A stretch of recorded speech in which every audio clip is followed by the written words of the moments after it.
The sound of hoofbeats pounded against the hard-packed earth like the furious drumming of her heart as Bianca Holloway raced her chestnut mare through Rattlesnake Gulch, the afternoon sun beating down mercilessly on her sweat-soaked back. The year was 1876, and running had become as natural to her as breathing only now. The stakes had never been higher. "Come on, Penny," Bianca urged, leaning forward in the saddle. "Just a little farther." The distant silhouette of Redemption Springs appeared on the horizon, a mirage of salvation in this unforgiving landscape. The small settlement was nothing more than a cluster of wooden buildings, but the church steeple rose above them all, pointing skyward like a promise. It was her only hope now. Behind her, the riders were gaining ground. 3 men on horseback, relentless in their pursuit, had been tracking her since dawn when she'd fled her uncle's ranch with what rightfully belonged to her mother's silver locket and the deed to the land that had been stolen from her family. Bianca's fingers instinctively touched the leather pouch hanging around her neck. Inside lay her future, if she could just stay alive long enough to claim it. The town grew larger as she approached, and she could make out figures moving along the single dusty street. Redemption Springs was barely a dot on the map, a place where the railroad hadn't reached yet, where folks minded their own business exactly what she needed. Her pursuers were no more than half a mile behind now. She could hear their shouts carried on the hot desert wind. "There she is! Don't let her reach town!" A gunshot cracked through the air, the bullet whizzing past her ear.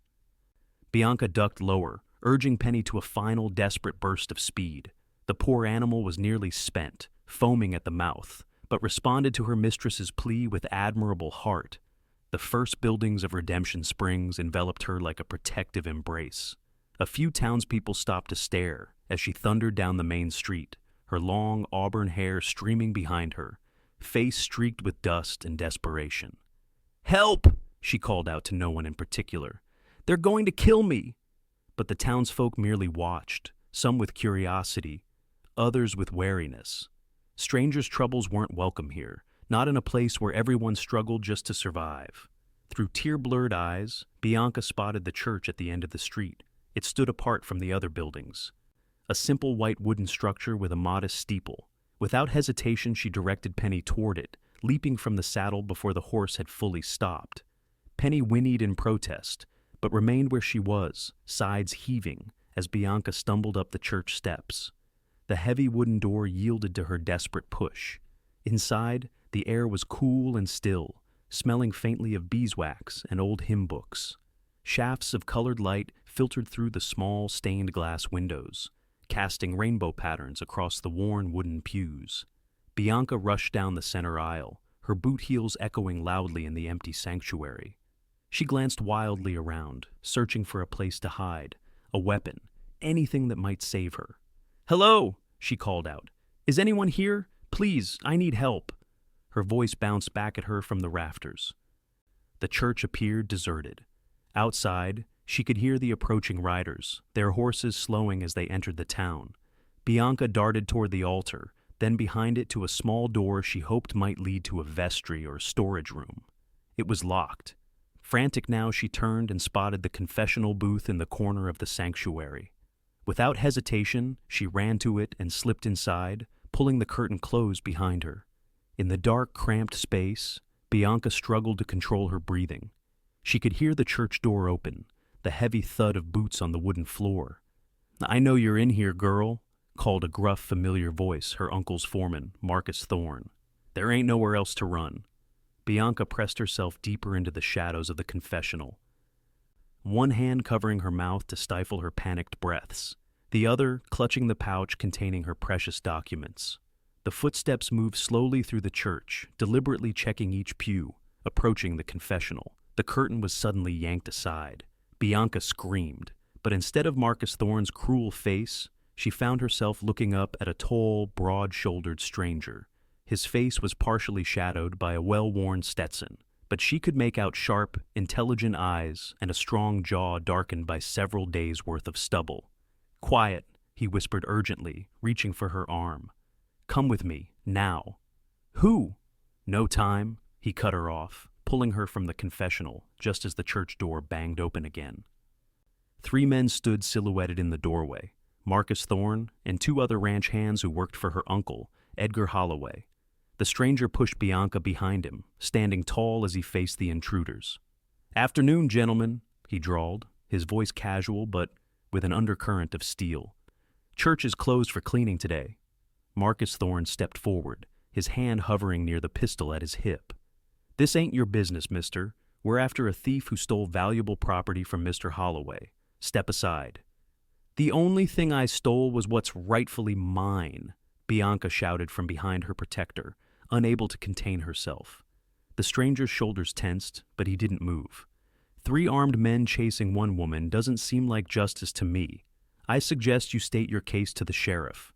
Thorne laughed, a harsh sound without humor. "Ain't no sheriff in this 2-bit town. Now step aside before you get hurt."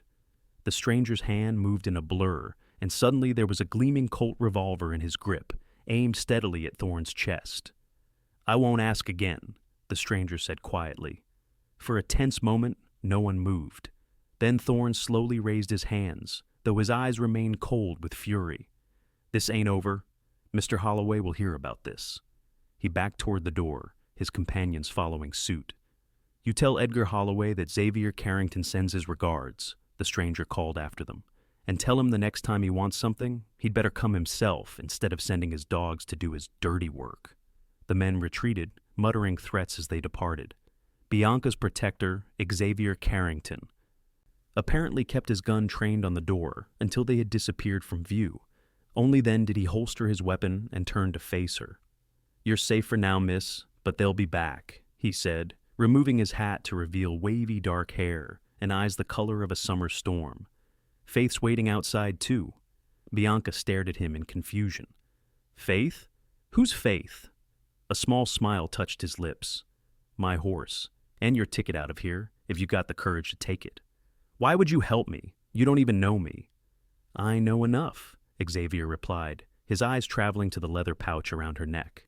"I know Edgar Holloway, and I know he doesn't chase people unless they have something he wants badly." Bianca clutched the pouch protectively. "This is my mother's land deed, rightfully mine after she passed. My uncle stole it. Forged documents claiming he was the heir." Xavier nodded grimly. "Sounds like Edgar. I've had dealings with him before." His expression darkened momentarily, then cleared. "But that's a story for another time. Right now, we need to get you somewhere safe." "Why should I trust you?" Bianca asked, though she found herself already wanting to. "Because right now, I'm the only chance you've got," Xavier replied simply.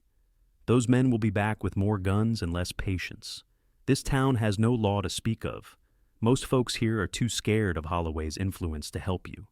Bianca hesitated, weighing her options. Stay and almost certainly be captured, or trust this mysterious stranger who had already risked his life to protect her. "Where would we go?" she asked finally. "I have a cabin, about half a day's ride from here. It's well hidden, enough supplies to last us while we figure out your next move." "Us?" Bianca raised an eyebrow. "I don't recall asking for a partner in this." Xavier grinned, a flash of white teeth in his tanned face that sent an unexpected flutter through her chest. "You didn't, but you've got one anyway. Holloway and I have unfinished business, and I never could resist a chance to be a thorn in his side." Before Bianca could respond, a commotion outside drew their attention. Raised voices, the whinny of horses. Xavier's expression turned serious again. "They're rallying the locals. We need to leave now, through the back." He led her quickly past the altar to a small door she hadn't noticed before.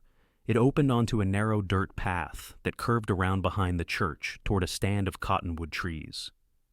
Tethered there was a magnificent black stallion that tossed its head impatiently as they approached. "Faith," Xavier said by way of introduction, patting the horse's powerful neck. "Stubborn as hell, but faster than anything Holloway's men are riding." "My horse," Bianca began.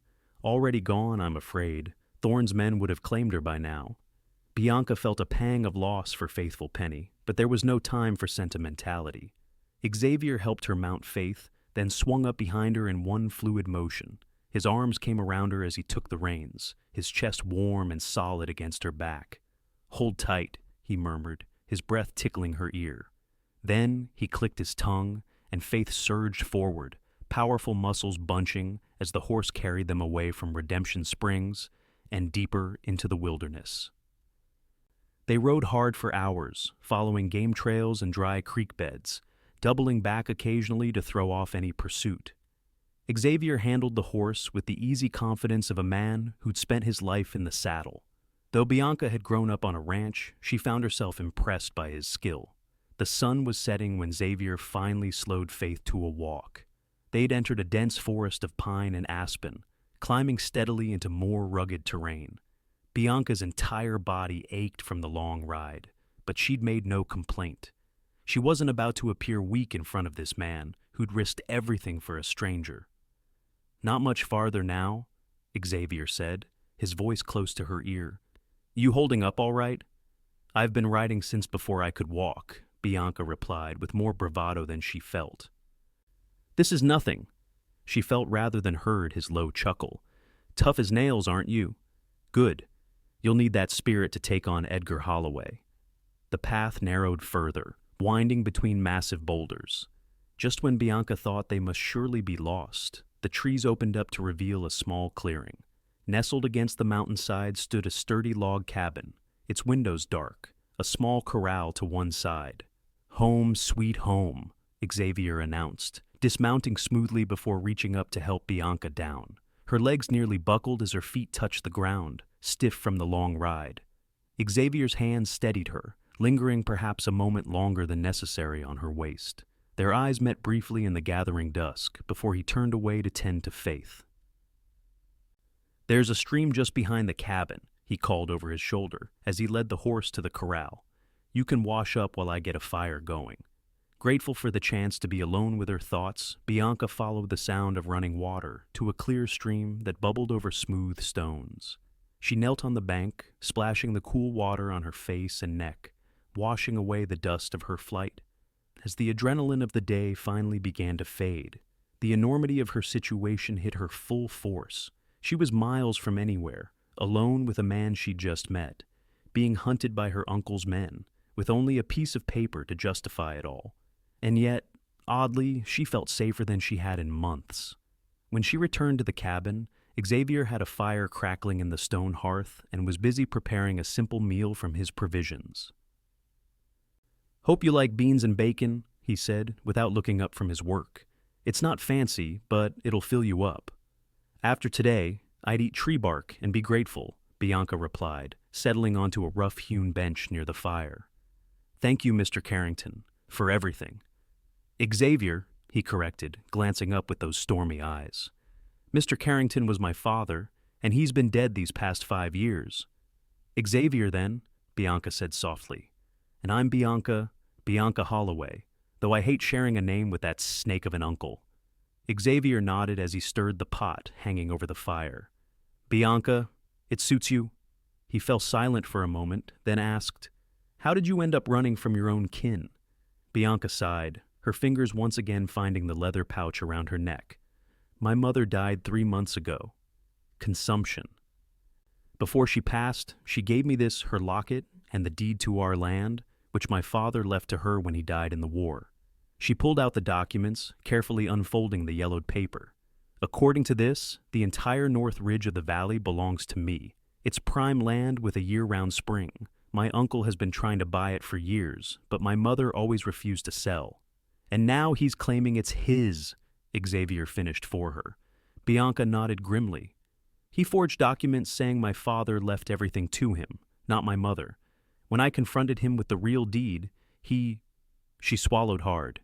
"He locked me in the root cellar, said he'd have me committed to an asylum for my delusions if I didn't sign over my rights." Xavier's expression darkened. "That sounds like Edgar all right." "I escaped last night," Bianca continued. "I took Penny and rode out before dawn. I thought I had enough of a head start, but..." She shrugged. "You know the rest." Xavier served up the simple meal in tin plates, handing one to Bianca. They ate in silence for a few minutes. "You said you had dealings with my uncle before," Bianca said finally. "What kind of dealings?" A muscle twitched in Xavier's jaw. "Edgar Holloway and I go back a long way. He was partners with my father in a mining venture. When the mine struck gold, Edgar somehow ended up with the papers saying he was sole owner. His voice was carefully neutral, but Bianca could sense the old anger underneath. My father died shortly after. Heart failure, they said, but he'd never been sick a day in his life. You think my uncle... Bianca couldn't finish the thought. Xavier shrugged. Can't prove anything, but I've been watching him, waiting for a chance to get back what he stole. Been doing odd jobs, bounty hunting mostly, saving up to hire a lawyer who might take on someone as powerful as Holloway. And now here I am, with proof of another of his schemes, Bianca said thoughtfully. Perhaps together we stand a better chance. Xavier studied her across the firelight, his expression unreadable. Perhaps we do. The night deepened around them as they discussed possibilities. They could try to reach the territorial judge in Santa Fe, but that was a long journey through dangerous country. They could attempt to confront Edgar with both their claims together, but that seemed likely to end badly, given his resources and lack of scruples. There's a lawyer in Tucson, Xavier said eventually. Man named Pritchard. He has a reputation for taking on the big ranchers and winning. If we could get your deed to him, along with my father's original partnership agreement that I managed to save, then we might have a fighting chance, Bianca finished, a spark of hope kindling in her chest. Xavier nodded, rising to add another log to the fire. It's a 4-day ride, maybe 5. Rough country. Are you up for it? Bianca lifted her chin. I told you, I'm not afraid of hard riding, and I'll do whatever it takes to see justice done. A slow smile spread across Xavier's face. I believe you would at that, Miss Holloway. The cabin had only one bed, a narrow frame with a straw-filled mattress. Xavier insisted Bianca take it, while he made do with a bedroll near the fire. Despite her exhaustion, Bianca lay awake for a long time, listening to the unfamiliar sounds of the wilderness and her companion's steady breathing. She wondered if she was a fool to trust him so completely, so quickly. Yet something in Xavier Carrington's eyes spoke of honor, of a code that wouldn't allow him to betray her. And if she was honest with herself, there was something else there too, something that made her heart beat faster whenever their eyes met. Dawn broke crisp and clear over the mountain. Bianca woke to the smell of coffee and found Xavier already up, checking his weapons and packing supplies. We should reach Tucson by Friday if we make good time, he said, handing her a steaming cup. I've got a friend with a ranch about a day's ride from here, where we can rest faith and get a fresh mount for you. Bianca accepted the coffee gratefully. You seem to have friends all over. Not friends exactly, Xavier replied with a wry smile, but people who owe me favors. In my line of work, that's sometimes more valuable than friendship. They set out as soon as they'd eaten, Bianca riding behind Xavier again on faith. The powerful horse seemed barely tired from yesterday's exertions, carrying them steadily southward through increasingly arid country. By midday, the forest had given way to scrubland dotted with cacti and the occasional twisted juniper. The sun beat down mercilessly, and Bianca was grateful for the canteen Xavier regularly passed back to her. Your uncle will have men watching all the main trails, Xavier said over his shoulder. We're taking the long way around, through Apache territory. Bianca's arms tightened instinctively around his waist. Apache? Isn't that dangerous? Less dangerous than Edgar's men, Xavier replied. Besides, I've traded with the local band before. We should be safe enough if we stay on the route I know. As the day wore on, Bianca found herself increasingly aware of the man whose back she was pressed against. There was a lean strength to Xavier that spoke of a hard life, yet he treated her with a gentleness that belied his rough exterior. Each time he helped her on and off the horse, each time he passed her the canteen, his touch was careful, respectful. They made camp that night in a sheltered arroyo, keeping the fire small to avoid attracting attention. Xavier taught Bianca how to set snares, and they caught a rabbit for their supper. As they ate, he told her stories of his life as a bounty hunter, of the criminals he'd tracked, and the places he'd seen. What will you do if we win? Bianca asked as the fire burned low. After you get back what your father lost? Xavier poked at the embers with a stick, his face half in shadow. Never thought that far ahead. Been so focused on the fight, I guess I never considered what comes after. You could settle down, Bianca suggested. Build something of your own. Maybe, he conceded, looking up at her with an intensity that made her breath catch. "What about you? What happens when you get your land back?" Bianca hugged her knees to her chest. "I'll build the horse ranch my father always dreamed of. Before the war, he used to talk about breeding the finest horses in the territory. My mother kept the dream alive after he died, but she never had the strength to make it happen." She smiled softly at the memory. "I promised her I would." "I believe you will," Xavier said quietly. "You've got grit, Bianca Holloway." Their eyes held across the dying fire, and something unspoken passed between them, something neither was quite ready to acknowledge. The next day brought them to Xavier's friend's ranch, a modest spread run by a grizzled old trapper named Jedediah Moore and his Navajo wife, Najoni. They welcomed Xavier like family and extended the same hospitality to Bianca without question. "Any enemy of Edgar Holloway is a friend of mine," Jedediah declared when Xavier explained their situation. "That snake tried to claim my water rights 3 years back. Would have lost everything if Xavier hadn't helped me prove the documents were forged." Najoni provided Bianca with a change of clothes and a chance to properly bathe for the first time in days. The older woman's quiet strength reminded Bianca of her mother, bringing both comfort and a fresh wave of grief. "Your man," Najoni said, as she helped Bianca comb out her long auburn hair. "He carries much burden, but his heart is good." "He's not my man," Bianca protested, feeling heat rise to her cheeks. Najoni merely smiled, the wisdom of years in her dark eyes. "Not yet," she said simply.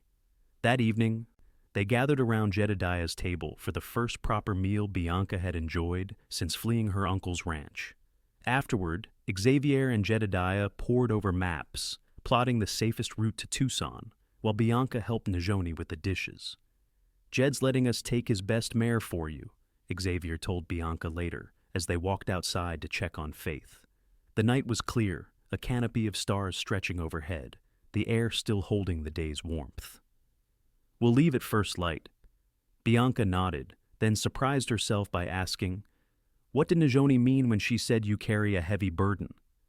Xavier glanced at her sharply, then looked away. "Najoni sees things others don't, always has." "That doesn't answer my question." He sighed, leaning against the corral fence.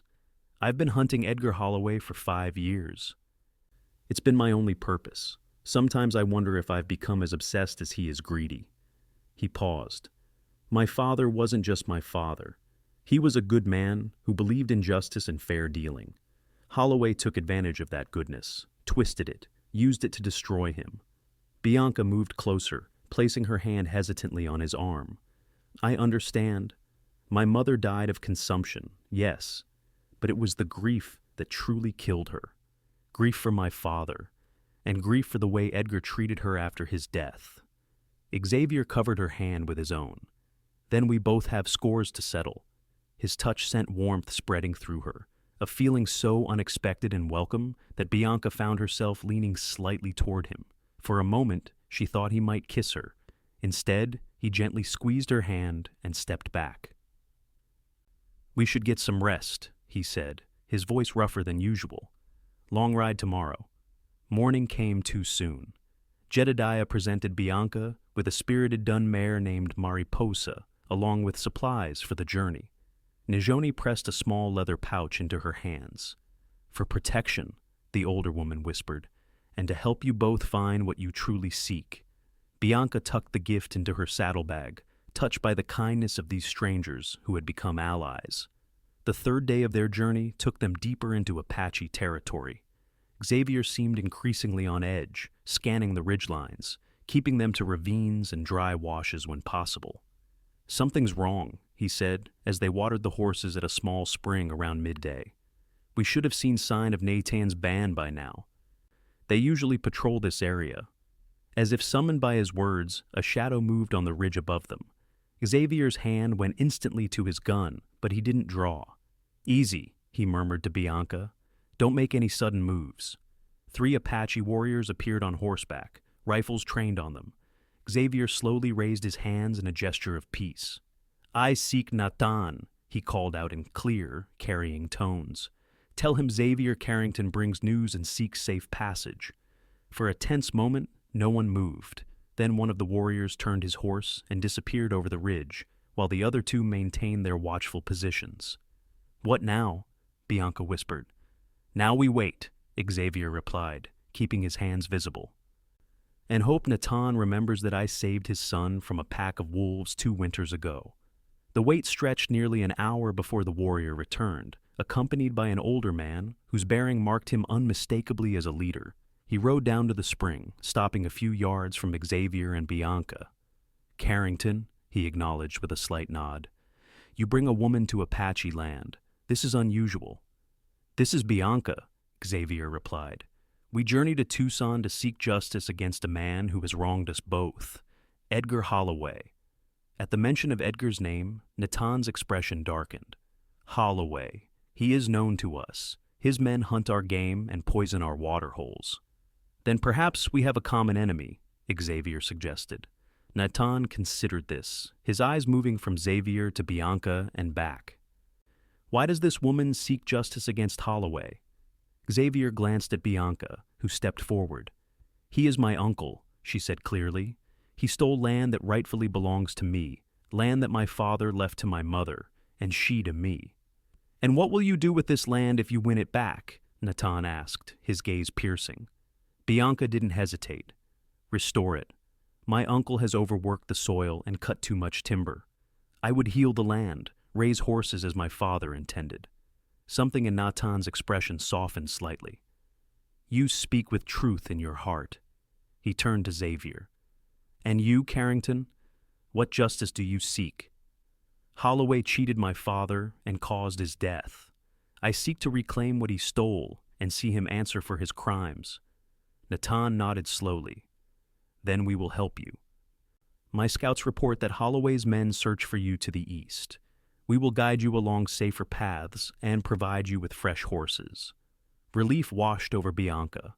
With the Apaches' help, their chances of reaching Tucson safely had just increased dramatically. They spent that night in Natan's camp, where Bianca was treated with curious respect by the Apache women. One elderly woman, seeing the leather pouch Najoni had given her, smiled knowingly and spoke rapidly to Natan, who translated. "She says you carry a medicine bundle made by a wise woman. She says it will bring you to your true path." Bianca fingered the pouch thoughtfully, wondering what Najoni had placed inside it and what true path might mean. That night, as they sat by the Apache's fire, Bianca found herself watching Xavier as he conversed with Natan.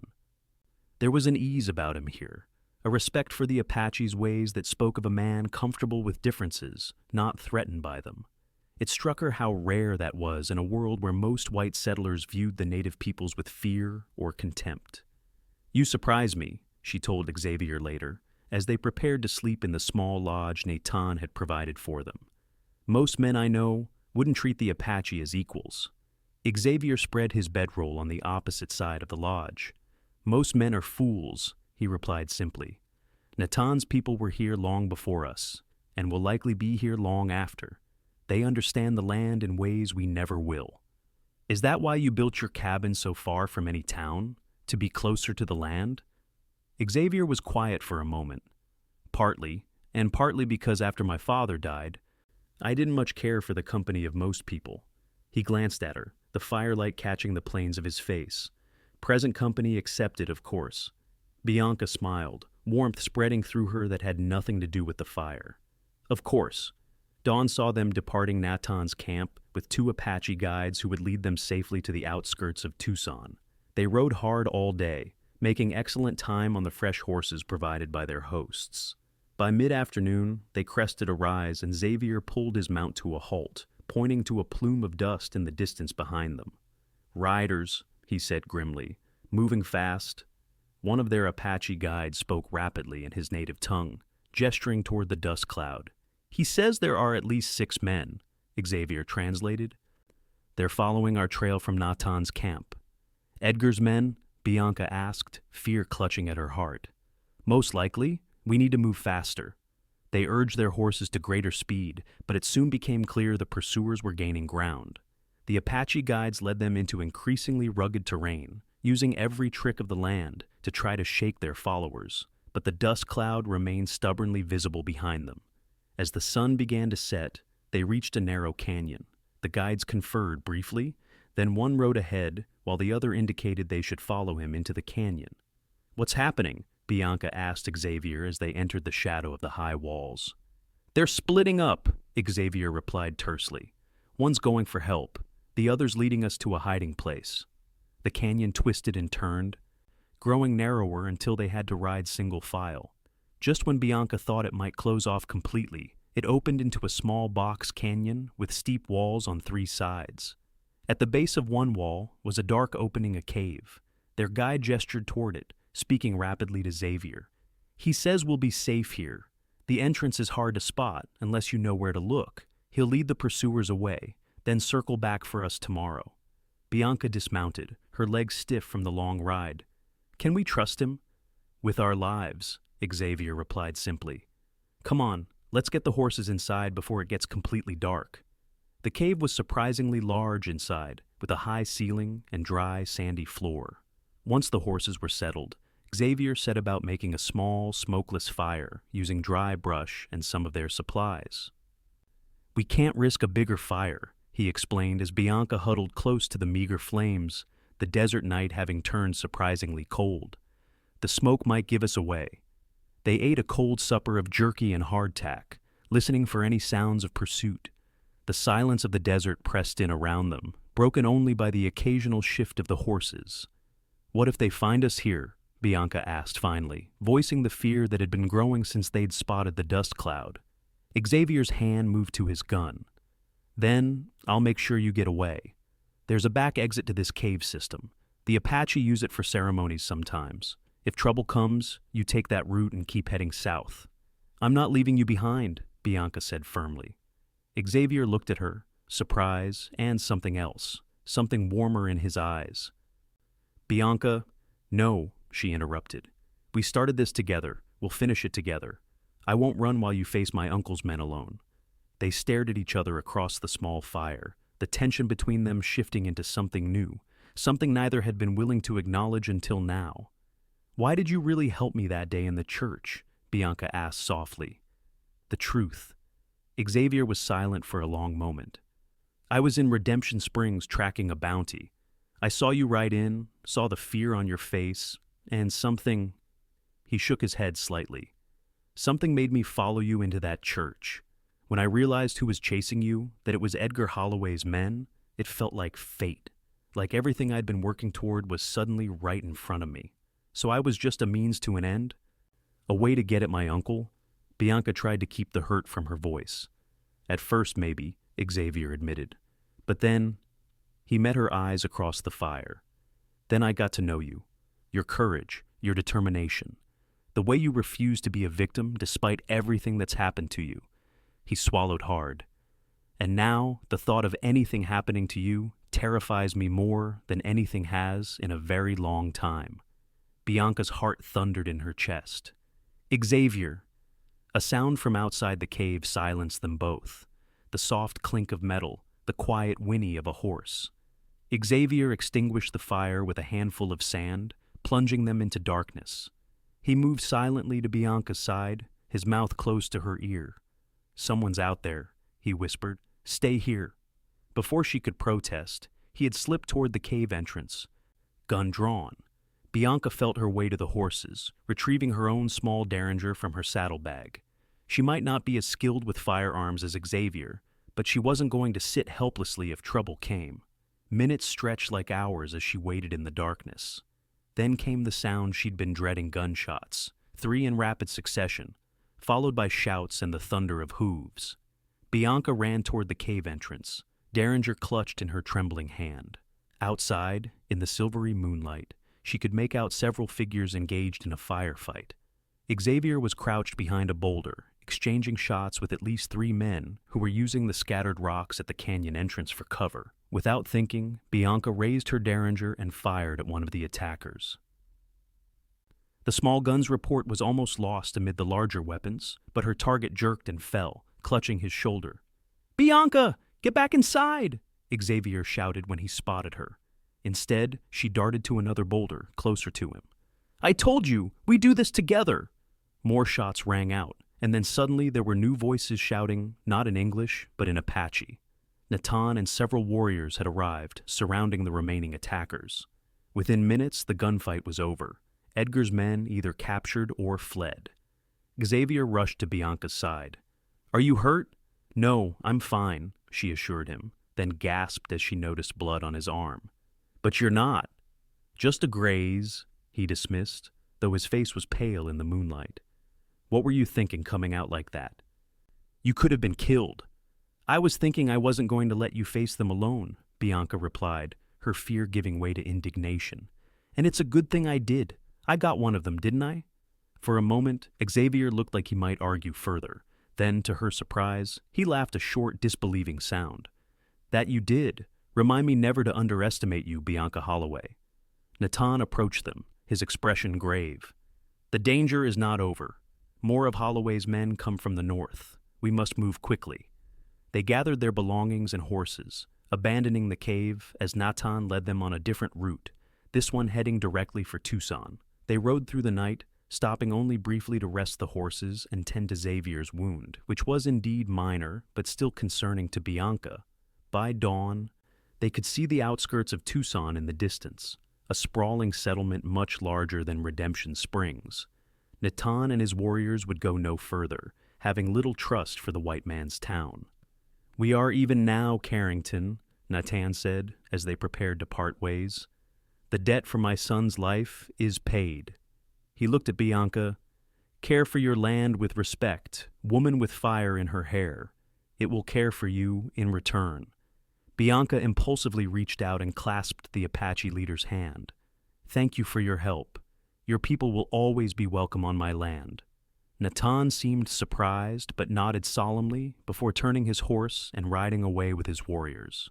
Xavier and Bianca approached Tucson cautiously, uncertain whether Edgar might have sent word ahead to watch for them. The town was bustling with activity, a mix of Mexican, Anglo, and native residents going about their business. "Pritchard's office should be near the courthouse," Xavier said as they rode down the main street. "We'll stable the horses and go on foot. Less conspicuous that way." They found a livery stable run by a taciturn older man who asked no questions when they paid him in advance. Walking through town, Bianca was acutely aware of Xavier's protective presence beside her, his hand never straying far from his gun. Pritchard's law office was a modest adobe building near the territorial courthouse. A small brass plaque identified it as James Pritchard, Attorney at Law. Bianca hesitated at the door, suddenly overwhelmed by the journey that had brought them here.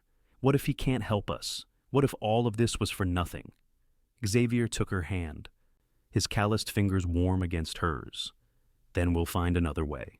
Together." His eyes held a promise that went far beyond their current quest, and Bianca felt something shift inside her, a certainty taking root where doubt had been. James Pritchard turned out to be a surprisingly young man with intelligent eyes and an impressive knowledge of territorial law. He listened attentively as Xavier and Bianca presented their cases, examining both the land deed and Xavier's father's partnership agreement with careful scrutiny. "These are compelling documents," he said finally, leaning back in his chair, "especially together. They establish a pattern of fraud that could be very damaging to Mr. Holloway's reputation and holdings." He tapped his fingers thoughtfully on the desk. "But I should warn you, taking on someone of Holloway's wealth and influence won't be easy. There will be threats, possibly violence." "We've already faced both," Bianca replied steadily. "We're prepared for whatever comes." Pritchard studied them both, then nodded. "Very well. I'll take your case. We'll need to file papers immediately with the territorial court and request an emergency injunction to prevent Holloway from selling or further developing either property until the case is resolved."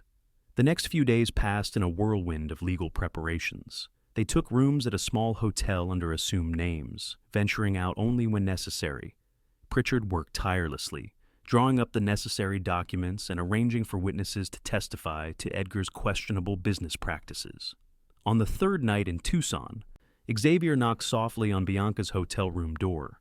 When she opened it, she found him looking more formal than she'd ever seen him, wearing a clean shirt and his hair slicked back with water. "I thought you might like to have dinner," he said, a touch of uncertainty in his voice that she found endearing. "There's a decent restaurant down the street. Pritchard says it's safe enough." Bianca had washed her hair that afternoon and was wearing a simple but pretty dress she'd purchased from a shop near the hotel. "I'd like that very much." The restaurant was small but comfortable, with white tablecloths and candles providing a warm glow. They were seated in a quiet corner, and for the first time since their journey began, they could simply enjoy each other's company without immediate danger looming over them. "Pritchard seems confident," Bianca said as they waited for their food. "He thinks the judge will rule in our favor." "I think so too," Xavier replied. "But whatever happens tomorrow, I want you to know something." He reached across the table, taking her hand in his. "Meeting you, helping you, it's changed me, Bianca. For years, all I've thought about is revenge, getting back at Edgar for what he did to my father. But now," he hesitated, his thumb tracing circles on her palm, "now, I'm thinking about the future, about what comes after." Bianca's heart raced. "And what do you see in this future?" Xavier's eyes met hers, open and vulnerable in a way she'd never seen before. "You, if you'll have me." The world seemed to narrow to just the two of them, the candlelight, and the truth of what they'd both been feeling since that first day in the church. "I think," Bianca said softly, "that my horse ranch might need an experienced partner, someone who knows the land, who respects it." She turned her hand to interlace her fingers with his. "Someone I've come to care for more than I thought possible in such a short time." Xavier's smile was like sunrise breaking over the mountains. "I think that could be arranged." The territorial judge heard their case the next morning in his chambers rather than the open court, a precaution suggested by Pritchard. Edgar Holloway had been served with papers requiring his presence, but to no one's surprise, he sent his lawyer instead, a slick, well-dressed man from Santa Fe, who argued that both Xavier and Bianca were making fraudulent claims against his respected client. But the evidence was overwhelming. Pritchard had located 3 former business associates of Edgar's who were willing to testify to his pattern of fraud. He presented sworn affidavits from Bianca's mother's doctor, confirming she had been of sound mind when she passed the deed to her daughter. And most damaging of all, he produced a witness who had worked as a clerk for Edgar years ago, who testified that he had seen Holloway forge Xavier's father's signature on the mining partnership dissolution. By mid-afternoon, the judge had made his ruling. Both properties were to be returned to their rightful owners, the North Ridge land to Bianca, and a substantial settlement plus half ownership of the still-producing gold mine to Xavier. "It's over," Bianca whispered as they left the courthouse. "We won." Xavier squeezed her hand. "Justice at last." Pritchard caught up with them on the courthouse steps. "Not quite over," he cautioned. "Edgar Holloway isn't a man to accept defeat gracefully. I've arranged for a territorial marshal to accompany you back to claim your properties. He'll ensure the transfer happens peacefully." 2 days later, they were riding north again, this time with Marshal Thomas Ryan and 2 deputies as escort. The journey was uneventful, almost anticlimactic after their earlier adventures. When they reached the border of Bianca's land, she reined in her horse, gazing across the rolling hills and the glint of the spring in the distance. "Home," she said simply. Xavier rode up beside her. "It's beautiful land. Your father chose well." "Our land now," Bianca corrected him. "If your offer to be partners still stands." Xavier's eyes crinkled at the corners as he smiled. "Partners in every way, I hope." The marshal cleared his throat discreetly behind them. "We should continue to the main house. Edgar Holloway will be expecting us." Edgar was indeed waiting, standing on the porch of the ranch house with a face like thunder. Marcus Thorne and several other hands flanked him, their postures tense but weapons holstered in the presence of the marshal. "This is robbery," Edgar spat as the marshal presented him with the court order. "You haven't heard the last of this girl, and you, Carrington, I should have finished your family when I had the chance." "That's enough." "Ah, Holloway," Marshal Ryan said sharply, "you've lost. Accept it with what dignity you can muster. You have 1 hour to collect your personal belongings. The property and all associated assets now belong to Miss Holloway and Mr. Carrington." Edgar's face contorted with rage, but with the marshal and deputy's hands hovering near their weapons, he had little choice but to comply. He stormed into the house, emerging 30 minutes later with 2 saddlebags and a face like stone. Without another word to Bianca or Xavier, he mounted his horse and rode away, Thorne and the others trailing behind him. "He'll go to his holdings in Texas," Xavier said, watching the departing riders.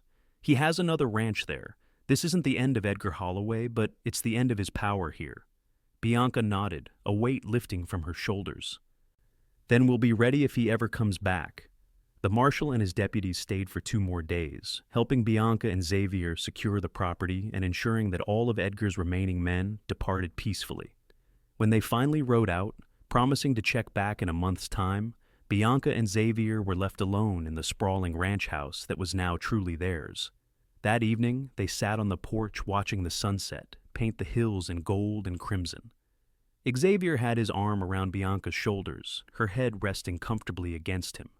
"I was thinking," he said, his voice rumbling pleasantly against her ear, "that the old chapel near the spring might be a good place for a wedding. Small, intimate, just us and a few friends." Bianca lifted her head to look at him, joy bubbling up inside her. "Are you asking me to marry you, Xavier Carrington?" He turned to face her fully, taking both her hands in his. "I am. These past weeks have shown me what truly matters in life, and that's you, Bianca. Your strength, your heart, your determination. I love you, and I want to build a life with you, horses, land, maybe even children someday. If you'll have me." Tears of happiness sprang to Bianca's eyes. "Yes," she whispered, 1,000 times, yes. Their lips met as the last rays of sunlight gilded the land around them, their future, their home. 1 year later, the North Ridge Ranch was thriving. The spring pastures were filled with fine horses, including several promising colts from their new breeding program. The ranch house had been renovated, and a small but comfortable cabin had been built near the old chapel, which itself had been restored to glory. On a warm evening in late spring, Xavier and Bianca stood on their porch, her head on his shoulder, his hand resting gently on the small swell of her belly, where their first child was growing. "I never thought I'd find this kind of happiness," Xavier murmured, pressing a kiss to her temple. "Nor I," Bianca replied, thinking back to that desperate day when she'd fled into a church seeking sanctuary. "It's strange to think that if I hadn't hidden in that church, if you hadn't followed me in—" Xavier smiled. "Faith was waiting outside too, remember?" Bianca laughed softly. "Your horse. And yet, it feels like more than coincidence, doesn't it? As if something larger than ourselves brought us together." "Faith, fate, or fortune," Xavier said, turning her to face him. "Whatever it was, I'm grateful for it every day." He kissed her deeply, tenderly, a man who had found his home at last. "And I always will be." As the stars appeared one by one in the vast western sky, they held each other close, 2 souls who had found justice, love, and a future brighter than either had dared to dream.